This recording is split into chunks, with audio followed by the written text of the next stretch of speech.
Welcome back, or welcome if you're just joining us. France 24's turning 10 this Tuesday. So is the France 24 debate. And we're looking at what's changed in our news world with Abdelbari Atwan, editor-in-chief of news website Rai Al-Youm, who joins us from London. Welcome back to the show, sir. Welcome back as well to sociologist Divina Frau-Megs, who teaches at the Sorbonne Nouvelle University. Fabrice Appelboin teaches at the French Political Science Institute, Sciences Po. And Ed O'Keefe, who covers Congress for the Washington Post. Ed, before the break, you were talking about this upending of politics as usual. There's this, I've seen it now even used as an acronym, MSM, mainstream media. And on the campaign trail, did you see like supporters angrily point the finger at you and say, oh, you're part of the MSM? Yeah, I did. And I think that is part of a broader anger, frustration, and concern with institutions in this country, public institutions, whether it's Congress, whether it's the presidency, whether it's big media, whether it's big banks. That's a lot of it. We've never quite seen the public backlash the way we have in the last year, really, among reporters of all kinds. It's something, criticism is something we're used to. Threats of violence is something we've seen in the past, but hadn't seen as much as we have this year. And actual lashing out at reporters, so there were some very limited examples of that, is dangerous and unacceptable. But I always remember, partly having watched channels like this, partly having worked with colleagues around the world, partly having covered the war in Iraq briefly, the kind of backlash that a reporter on the campaign trail gets is nothing like what our colleagues have faced in conflicts all over the world in the past 10 years. So yes, it's out there, but I've always seen it as a bigger response to public institutions than the media itself. And when you hear Abdelbari Atwan embrace the fact that now there is this sort of direct democracy approach that viewers or readers can get in touch with us directly, or that they can speak to their politicians directly, do you agree with him? I do, absolutely. I think social media, whether it's Facebook, Twitter, Snapchat, the mere fact that I can watch your channel for free on the internet has flatlined everything. It has brought everyone almost to an even playing field. Something that somebody says today in some corner of the world could spark a global movement. We saw it in Tunisia with the start of the Arab Spring. We saw it in some respects with the presidential campaign here in the past year. And we've seen it in all sorts of ways, whether it's in the entertainment world, whether it's something that happens in sports, whether it's something social or political. That is the incredible thing about the internet and about social media. It's also the dangerous thing. Just in the past few days here in Washington, there was an incident. You talk about the fake news phenomena. Somebody came from the state of North Carolina here to Washington to a pizza place up in the northwest part of Washington, near where I live, to investigate these rumors and these total falsehoods that had been circulating through fake news stories about an alleged child prostitution ring that was somehow connected to Hillary Clinton's campaign. An awful rumor that is absolutely untrue. And a man walked in with an assault rifle and could have opened fire. Instead, he fired one shot into the ground. What that does is show us the potential adverse impact of all of this. But it's a reminder of how powerful words and information is in this age, and how the easy access to it can cause people to react. Divina Frau-Megs?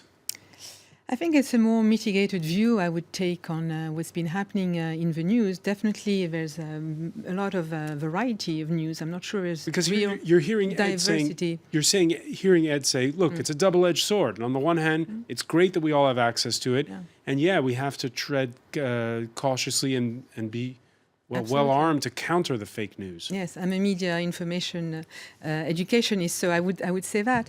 I think we are starting to tame the beast in many ways. In particular, the mainstream media have a lot of presence online. They're actually among the most followed. And what we're seeing, unfortunately, at that level is that the journalists have taken the same habits as some of the citizens and spread the rumors before they verify them. So I think there's a lot of ethics in terms of journalism that needs to be a little bit revised and upgraded. But it's true that we know that it's harder to stop a rumor that is false. It takes about 12 to 13 hours than a rumor that is real, which takes about 2 hours. And that most of these rumors are very often repeated by the media themselves, the mainstream media online. So I'm trying to put some revisionism here about the mainstream media being sidelined. I think they've recovered quite well, thank you. And you are an example of that. There's also new media that have emerged among the mass media. I'm thinking of phenomena like Mediapart that have investigative combined journalism. It's a French and news so website. totally new forms of investigation, and all the leaks issues show it, and with a totally global approach, at least among the reference media, because what's still necessary in this abundance of information is trust. And at the moment, still some of the reference media are among the most trusted. The ones online have to establish their influence a bit better.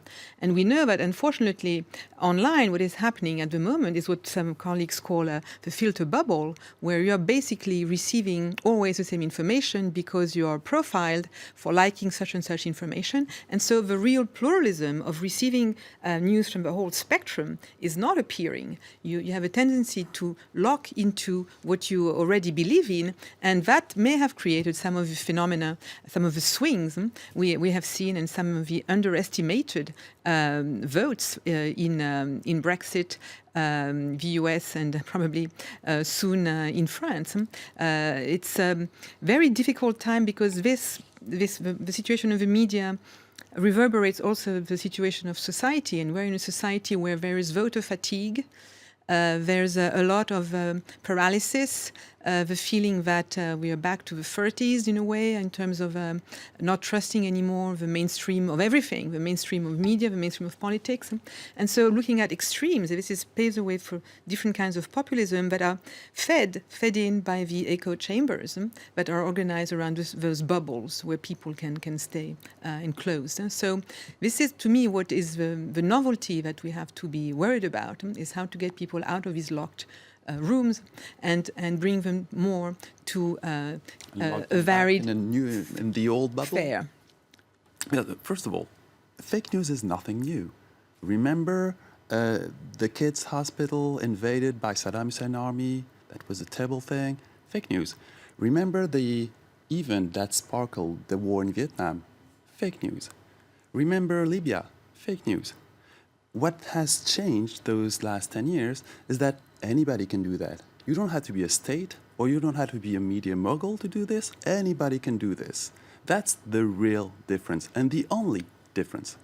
Now anybody But we're can... discovering now that the fake news is getting more clicks than the real The news. fake news because has it's always well-written and been it's there. The well-packaged. thing is, a 14-year-old kid can spread some fake news, whereas 10 years ago, you needed to have lots of money to spread fake news. But there was already lots of fake news, in the mainstream media.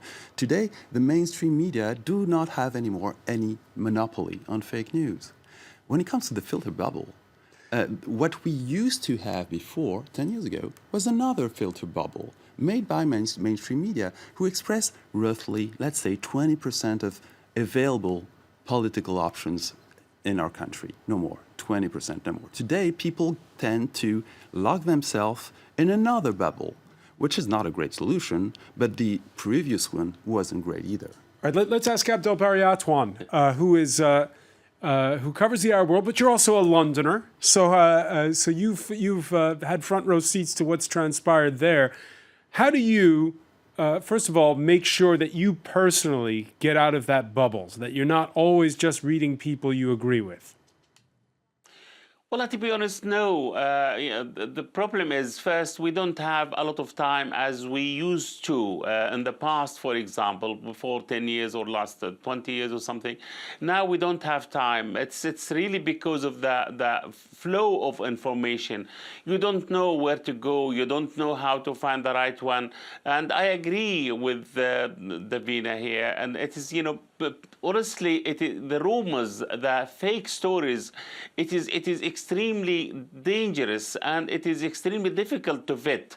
So personally, do you find yourself fighting fake news more often, that you have to? More of your job is devoted to countering stories that aren't true or that are a little bit true but not really? Yeah, the problem is now we have, especially from the Middle East, we have a lot of fake story, honestly, about the situation in Syria, about the situation in Yemen, about the situation in Libya, about the Islamic State. For example, Abu Bakr al-Baghdadi, the Caliph of the Islamic State. Well, we received about 6 stories for the last year or so that he was killed. So how can we verify these kind of stories? The same thing in Yemen, the same thing in Libya. So because we are in a very, very hot areas of the world, we have to be extremely careful. A lot of bluffs, a lot of also a lot of accusations. So it is extremely difficult. The situation is, how can we deal with this flow of information? How can we tell our readers? How can we write columns, for example, without being influenced by these kind of fabrication stories? Now we have a lot of intelligence services now working on actually a propaganda war, or actually fueling propaganda war in order to mislead our public opinion all over the world, not just this in the Middle East. So it is really difficult. But personally, to be honest, I try to follow every story. I try to follow up as I can. Actually, I try to log into different sites to find the new information, the new analysis, because I have to write. I have to, tell my people, my readers, whether on Twitter, whether on Facebook, on my website, news website. So it used to be, we are very straightforward series of sources of the news. You have the news agencies, you have Reuters, Agence France Press, you have Associated Press, and that's the source of the stories. Nowadays, these kind of icons of the past disappeared. Now there are blogs, there are information, there are sites. It's very, very, very difficult. But I'm really happy to have this variety of news sources. I am very happy to have those people expressing their points of view, whether we like it or not. Yes, maybe there are people misusing these social media. Yes, they are tarnishing other people images, or spreading rumors against people, respectable people. But this is part of the life. I believe that dust will settle one day. I don't know how long we are going to go through these kind of things, but definitely maybe 10 years, 20 years time, the social media will develop. We don't know how the world will be, for example, 50 years later. Are we going to use the same gadget? Are we going to use the same iPhone? Are we going to use the same television? Do we will need television, say, 50 years later? I don't know. To be honest, I wish I can know. It's maybe next generation will have better way of life, better way of communications. God knows. But actually, what we have now, the social media, I think it is a blessing. You think it's a blessing? Fabrice Appelbois, our social media editor. In fact, we could maybe even call up what our website looked like back in 2006, 2007, and it's. I mean, that's like prehistoric age. When you think back, we could perhaps call up well, we found this. We dug this up. So this is what our website looked like. This is early 2007, so just a few weeks after. Look, there's François Fillon, the candidate for. He was then prime minister about to be prime minister of France. The websites have changed so much. The pace, as described by Albert Barry Antoine, has become so frenetic. And one of our social media editors, David Beau, was telling us that A big turning point in the life of France 24 is 2010 when the new iPhones arrive.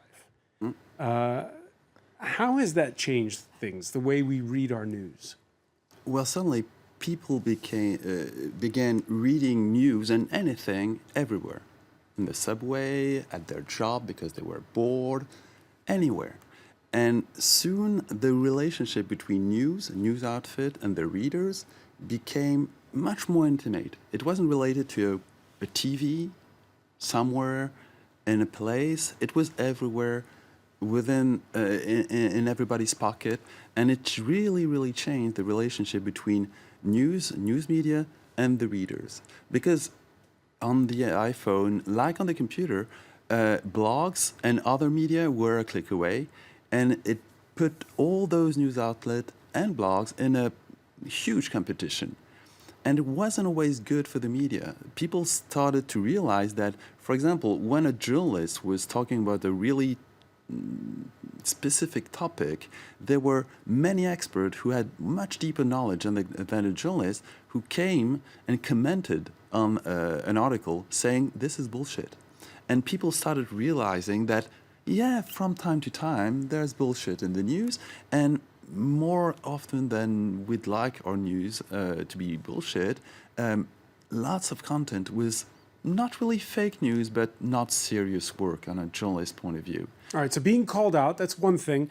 But there's the other aspect of what you said, Ed O'Keefe, which is the noise, the sort of the how it's become so frenetic. How do you shut out the noise when you're on deadline and don't get distracted by all of the different, because you could forever research a piece now before you write it. Yeah, you just got to turn off the phone, turn off the Facebook, turn off the TV, pick up the phone and talk to your best sources and your best experts and write that story as clearly and consistently as you can. It's much harder. I agree. Somebody said that earlier, that with all of these options we have and with all the pressures that everyone faces, it's harder to really take the time to sit and consume the news and to try to get varying points of perspective and view on something. But it's more needed than ever. I think we talk a lot about the media and how it's responding to all this. You, the basic consumer, wherever you're watching this right now, have an obligation to do a better job of disseminating the information. I think too often we put the pressure on ourselves. I think we need to put it on our customers, on our readers, on our viewers, to take it upon themselves to be seeking out different opinions and different perspectives on the same event, and make sure that they are a well-rounded citizen of the world. The great thing about your channel and the reason it was established was in response to that concern that, as you said earlier, the Anglo-Saxons were dominating the satellite news universe. You guys have established a reputable and well watched and well-respected alternative to that I know many Americans have turned to at times of a real problem in France and in parts of the world that you guys cover better than we ever will. Just based on the scope of the French diaspora. And so it's important that stations like this continue to exist and that people, as they flip through the channels, stop every once in a while and watch them, if they don't normally, if only to get some different perspective. Do you share Abdel Barry Atwan's optimism about how that this is all going to sort out itself? Yeah, I do. I think some of this will require, though, some controls placed by the larger platforms, Facebook and Twitter and YouTube. YouTube's done a pretty good job of this so far. I think Facebook and Twitter, maybe eventually Snapchat and others are going to have to step up and really think about whether there have to be, if not controls, at least a little more sensibility behind what they allow to be shared on their platforms. Freedom of speech is a wonderful freedom and one that most of the world, or that the entire world should have. But there's nothing wrong with putting some controls or some limits on that if it's going to spark violence, if it's going to cause mass confusion and real chaos. And I think that's a struggle that Facebook especially is going to have to think about, and I hope they will in the new year. Is that doable, Davina Framegs? I think it's doable. Facebook doesn't want to give up its secret sauce for its algorithm. I'm not sure it's what we want in a democracy. I think that it's important that platforms like YouTube, like Facebook, etc., accept at last to be called media. At the moment, they are still refusing this. And they claim they don't have an editorial line because they work on algorithms. But behind algorithms, we know there's humans. So I think if they come to this realization, then we may see another golden age of journalism. Because to me, what all this crisis has shown, and I was director of the French Center for Media Literacy during the Charlie event, is that journalists are so important that they're being killed. They're being killed worldwide. And it's a sign that even in this era of apparently social media everywhere, etc., bloggers and journalists still are doing a very important task in terms of telling what they think is the truth in the most objective possible way. So my hope is that more ethics is going to get into the profession. Definitely, I think that the access to very different sources, if it's well done, will create more and more investigative journalism. That's what I call the golden age of journalism. The possibility of data mining, the possibility of going back in time, of scoping whole areas of and interpreting data journalism. All of these elements, for me, are positive elements. As long as we manage them, as long as there is a kind of recognition that there's some rules to be obeyed, but they have to be the rules of journalists, not of services or governments. There has to be an independence that is preserved there.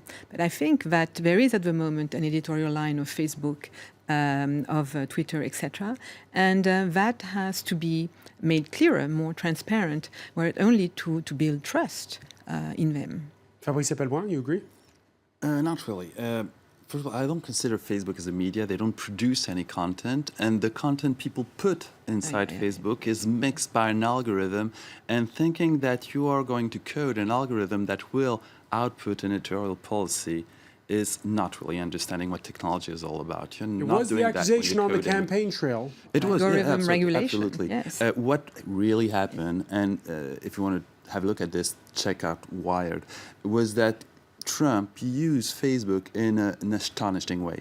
For example, in marketing, during the second debate, I think, he used 140,000 different ads and tested them to see which one was the most efficient. He raised $200 million on Facebook alone. This guy and his team totally master social media. And this had a real big part in his victory. We refuse to see this because in France, and probably in the United States, we like to see Donald Trump as an idiot. But the fact is, when you check the fact, how he's done his campaign using social media, this guy's not an idiot. He might be dangerous, but he's not an idiot. He's been doing something François. really, really innovative, quite terrifying, but really innovative. All right, very briefly, Ed, because we're out of time. Facebook produces live video conversations. It sells and then airs advertising. It is increasingly, whether we like it or not, some form of a media company. I agree. And it's asking media companies to use it. I believe, should be finding ways to at least think about more seriously how it's used. To acknowledging that. It's contributing. Ed O'Keefe, such a pleasure to see you again, and thanks so much for joining us. Thanks as well to Abdel Barry Atwan. Pleasure to have both of you. Pleasure as well, Davina Frau Megs, Fabrice Appelboin. Stay with us. Our Media Watch segment is next.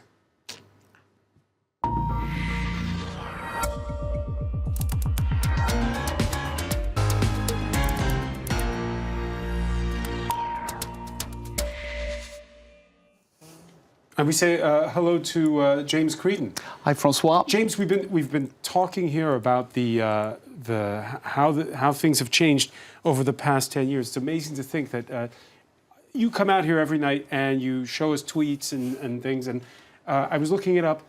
Twitter was 9 months old when our channel launched. It was not a player then. And I guess that your job has changed in the last. Well, I suppose it wouldn't have been possible when the channel started, and it's true that things have evolved so much. And even when Media Watch as a segment started 5 years ago. Twitter was only kind of beginning to become commonplace at that point in newsrooms, and journalists were beginning to acquire Twitter accounts. So certainly things have changed massively. And just the story that we're looking at today, which is Bernard Cazeneuve being named as Prime Minister, a huge footprint across all social media, François. So just a quick look at how that has been treated by social networks. Some imagining, François, a degree of animosity between Manuel Valls and Bernard Cazeneuve, with images such as this being shared on social media from, I know the name of the film in French, I can't think of it. The Good, the Bad and the Ugly. Thank you. Yes, I should know that. Anyway, but that tends to clash a little bit with what Manuel Valls said. He said he called Cazeneuve his friend and his brother. And a lot of people felt that he was going, laying it on a little bit thick there, because I suppose Manuel Valls is in a situation now These where he's handover ceremonies are always awkward, right? I guess so. But he's also trying to rally the Socialist Party.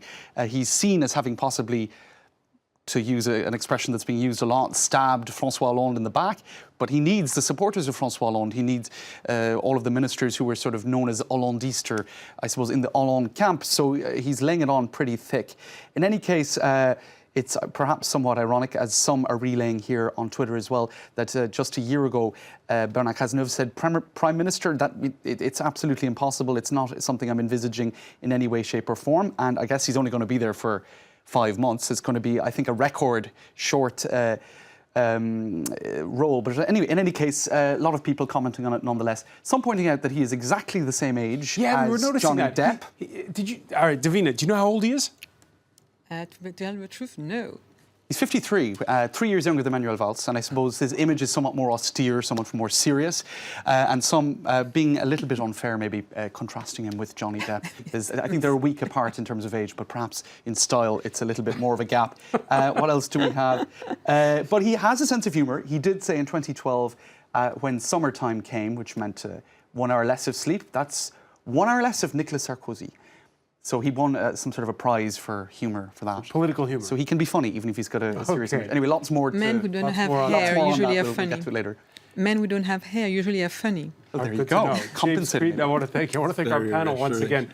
Thank you for joining us here in the France 24.